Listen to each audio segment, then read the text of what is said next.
Viva Voz, com Vera Magalhães.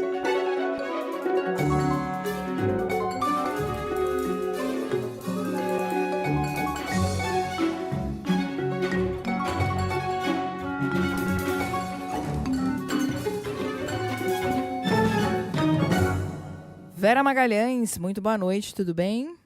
Oi, Débora, boa noite para você, para Carol, para os ouvintes e mais um dia quentíssimo de informações. Oi, Vera, boa noite. Com certeza, né? Ainda muitas repercussões da mega operação realizada no Rio de Janeiro ontem e a gente vai ao Rio conversar com o Matheus Maciel, que tem aqui mais detalhes, as falas das autoridades do Estado durante uma coletiva de imprensa que foi realizada hoje. Oi, Matheus. Oi, Débora. Oi, Vera, Carol, todos que estão acompanhando a gente aqui na CBN. Nessa coletiva de imprensa realizada hoje durante a manhã, foi explicada o conceito estratégico por trás de toda a operação realizada nos complexos da Penha e do Alemão, na zona norte do Rio. Foi planejada ao longo de 60 dias uma estratégia em que os policiais formavam uma barreira para cercar os bandidos numa área de mata. A cúpula da Segurança do Estado concedeu essa coletiva de imprensa nesta quarta, detalhando esse planejamento. Enquanto agentes de batalhões se posicionaram nas entradas das favelas e foram subindo para levar os traficantes para a região sem casas, os policiais do Batalhão de Operações Especiais formaram o Muro do Bope, um paredão na ponta da área de mata. A avaliação da alta cúpula de segurança do governo estadual é que tudo aconteceu conforme o planejado. A manobra tática criada pelos serviços de inteligência das polícias civil e militar encurralou os criminosos e limitou a área do confronto armado no entorno das comunidades. O objetivo era limitar ao máximo as rotas de fuga dos bandidos e não ter tiroteios nas zonas urbanas, o que impactaria moradores da região. A estratégia foi desenhada após um ano de investigações, conforme explicou o secretário de Segurança Pública, Vitor Santos. Todo o trabalho de inteligência, todo esse conhecimento foi necessário para que houvesse um planejamento muito minucioso de como deveria ser a fase ostensiva dessa operação. Naquele cenário, naquela localidade, optamos em deslocar o local de contato com esses criminosos, tirando-os da área edificada das comunidades para a área de mata. Já o governador Cláudio Castro disse em uma coletiva mais cedo que a operação foi um sucesso e prestou condolência aos 4 policiais mortos. Mais uma vez, queria me solidarizar com as famílias dos nossos 4 guerreiros que ontem deram a vida para libertar a população. Aquelas foram as verdadeiras 4 vítimas que tivemos ontem. De vítima ontem lá, só tivemos os policiais. Nessa coletiva de imprensa, o secretário de Polícia Civil, Felipe Cury, informou ainda que vai investigar por fraude processual as pessoas que retiraram roupas dos corpos encontrados na área de mata da Penha. Ele disse que a ação quis descaracterizar bandidos que estavam com vestimentas militares e de camuflagem. De terça para quarta, dezenas de corpos foram colocados por moradores numa praça da região. Volto com vocês. Obrigada, Matheus, pelas informações. Essas cenas de hoje de manhã, né, no momento em que os corpos eram levados para a praça, realmente foram muito chocantes. Ô Vera, o que você avalia sobre o tom adotado pelas autoridades do Rio de Janeiro nesse dia após a operação? Um tom triunfalista, Débora, que se choca com a revolta e a comoção da comunidade com aquela fileira de corpos ali colocada na praça do Complexo da Penha. E corpos colocados na praça do complexo muito por a operação e ação da própria comunidade, porque foram deixados na mata onde houve o confronto com as polícias. Esse tom triunfalista e de que a operação foi um sucesso, um êxito, e só reconhecendo como vítimas os policiais mortos, portanto apostando muito fortemente em que não havia inocentes entre aqueles que morreram, é amparado por pesquisas em tempo real que estão sendo feitas pelo Palácio aí das Laranjeiras, que mostram um apoio maciço da população do Rio de Janeiro à operação de ontem. Eles evocam, por exemplo, o fato de que o governador ganhou 100 mil seguidores nas redes sociais desde a deflagração da operação até agora.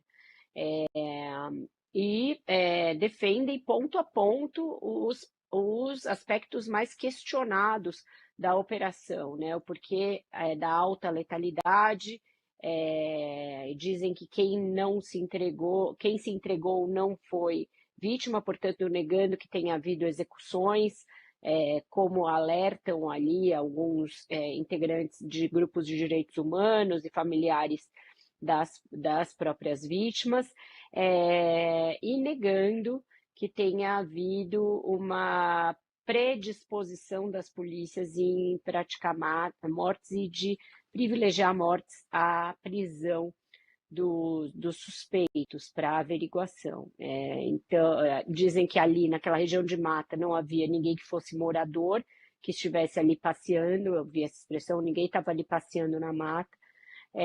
Então, reafirmando que houve inteligência, que houve uma preparação, que essa preparação buscou tirar a operação da zona mais populosa ali dos complexos e encantuar os bandidos, os suspeitos na mata, e que, portanto, as reclamações de que houve um morticínio, uma chacina, seriam infundadas. Mas é isso, a gente desde ontem viu crescer uma série de questionamentos à operação. Ontem não se sabia da extensão, já era a mais letal da história do Rio, com 54 mortos, e isso aumentou exponencialmente. E agora, depois que corpos foram deixados lá, a área não foi isolada para perícia, e muitas outras questões, o questionamento está aumentando, e talvez esse apoio dê lugar a uma situação mais dividida nos próximos dias. Vera, ainda sobre as falas de autoridades, a gente tem aqui também um trecho da fala do secretário da Polícia Civil do Rio de Janeiro, o Felipe Cury, sobre a avaliação, né, do governo em relação a essa operação, e ele não perdeu a chance de dar uma cutucada no presidente Lula. Vamos ouvir. Também quero falar uma coisa aqui. Hoje em dia, todo mundo é vítima. Tudo é vítima. O ladrão é vítima da sociedade. O traficante, outro dia, passou a ser vítima do usuário. O filho do chefe da facção, que é o Marcinho VP, falou que por trás do fuzil tem uma pessoa. Sobrou até pro fuzil. Não tem mais vítima. E o policial está sendo tratado como vilão. Nós não vamos admitir isso. Bom, a gente pegou, o nosso ouvinte, a gente trouxe aí o trecho em que ele dá a cutucada ao presidente Lula, né? Mas antes disso ele diz que exalta o sucesso da operação e diz que foi o maior baque para o crime organizado, para o Comando Vermelho em toda a história. Isso aí está claramente no discurso do governo do estado, né? De que eles realmente causaram um dano efetivo à organização do Comando Vermelho e do crime organizado, quando a gente sabe que, na verdade, não prenderam o principal alvo, o Doca, não foi preso, então continua foragido, e que a reposição dessas peças ali que estão na linha de frente do domínio territorial, ela é muito rápida por parte do crime organizado, porque eles são esses aviões e outros soldados do crime organizado são arregimentados nas próprias comunidades com uma coerção muito grande. Então, é questionável se causa um dano efetivo esse tipo de operação. Os especialistas são quase unânimes em dizer que o que causa dano mais efetivo é combate financeiro, ali, o estrangulamento financeiro das facções, e não esse tipo de operação mais ostensiva. O que essa fustigada no Lula mostra que a direita se aglutinou no discurso de defesa dessa operação. Isso também atingiu governadores que são pré-candidatos à presidência, que passaram o dia louvando o que aconteceu no Rio e que deverão ir ao Rio de Janeiro, a gente vai tratar disso mais adiante, para manifestar solidariedade ao governador Cláudio Castro. E essa fala do Lula, aquela fala da semana passada, do fim de semana, na verdade, de que traficantes seriam vítimas de usuários, essa continua reverberando muito, e foi uma das razões que levaram a que o Palácio do Planalto abortasse a ideia de que o presidente usasse a posse de hoje do ministro Guilherme Boulos para fazer a sua primeira manifestação sobre a operação. Ele ainda não falou, é muito peculiar que o presidente do país não tenha falado nada sobre uma operação em que morreram 119 pessoas, pelo menos, mas eles estão medindo muito as palavras, esperando o momento em que o Lula deve falar, porque sabem que é uma casca de banana, é um tema muito delicado para a esquerda, no qual a esquerda não vai bem e tem ainda muito presente o eco da fala do Lula sobre essa coisa de traficante ser vítima. Inclusive tinha a expectativa do Lula falar na posse do Guilherme Boulos como secretário... Ai, meu Deus, me fugiu o nome da pasta. Secretário-geral da presidência. Isso. Aí havia essa expectativa, mas o que aconteceu? O Boulos... Foi uma cerimônia muito rápida, começou muito atrasado. O Boulos pediu 1 minuto de silêncio para as pessoas que morreram e o presidente Lula saiu sem falar.